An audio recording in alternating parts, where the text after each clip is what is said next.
ay higit na nagpapagtibay. Mapalad po tayo, mga kapatid, dahil sa araw po ito, ating pong kapiling si Father Oliver Kilab, SVD. Magsitayo po tayong lahat.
Sa ngalan ng Ama, ng Anak at ng Espiritu Santo.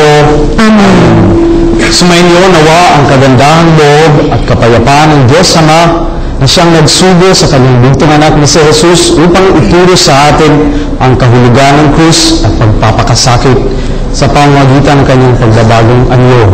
Naway ang kanyang banal na Espiritu na naghahatid ng kaginhawaan ay laging sumainyo. At sumainyo rin. Magandang umaga sa inyo lahat, mga kapatid.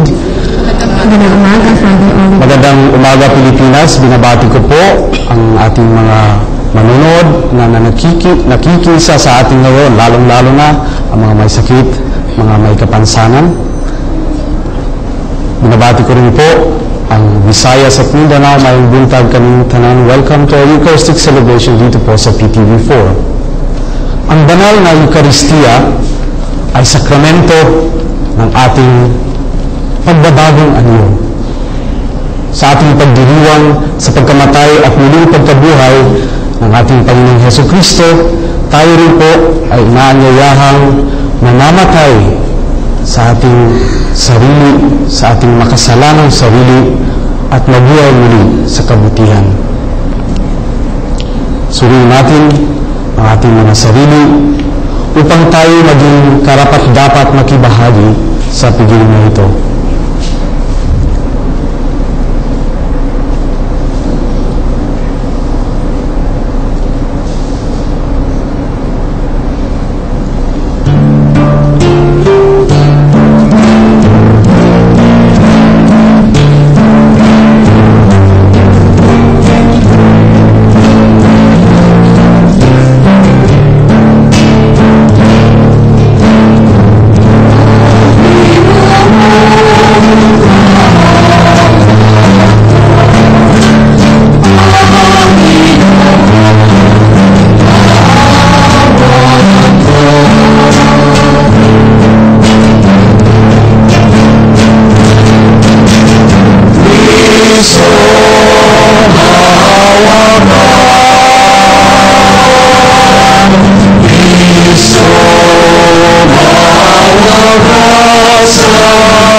makapangyarihan, iniutos mong pakinggan namin ang minamahal mong anak na iyong kinalulugdan.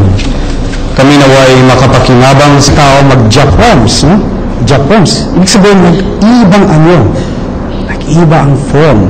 Hindi lang yun panlabas, kundi ang kalooban. Something is changed within, and it shines forth in us because of love, because we feel accepted, because somebody cares for us.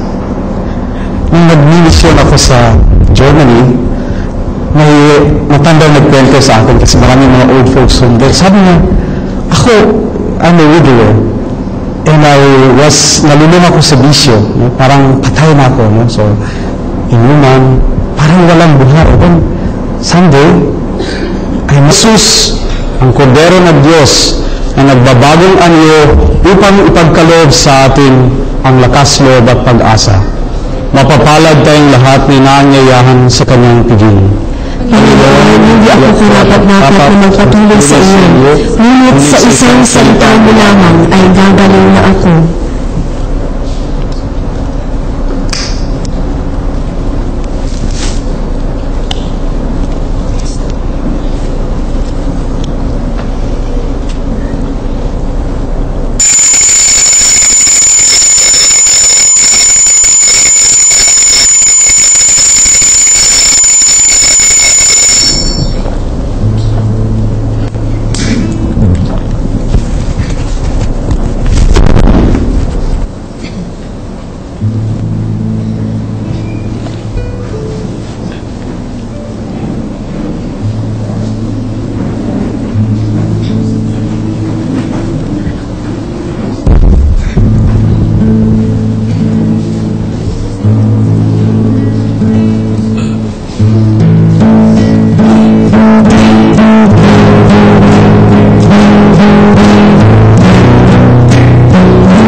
upang patuloy nila kami turuan laking mabuting mamayan na talino, madangat at may takot sa Diyos.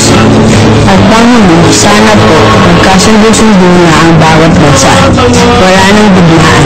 Kasi po, kaming mga bata ang lagi napipisala. Amen.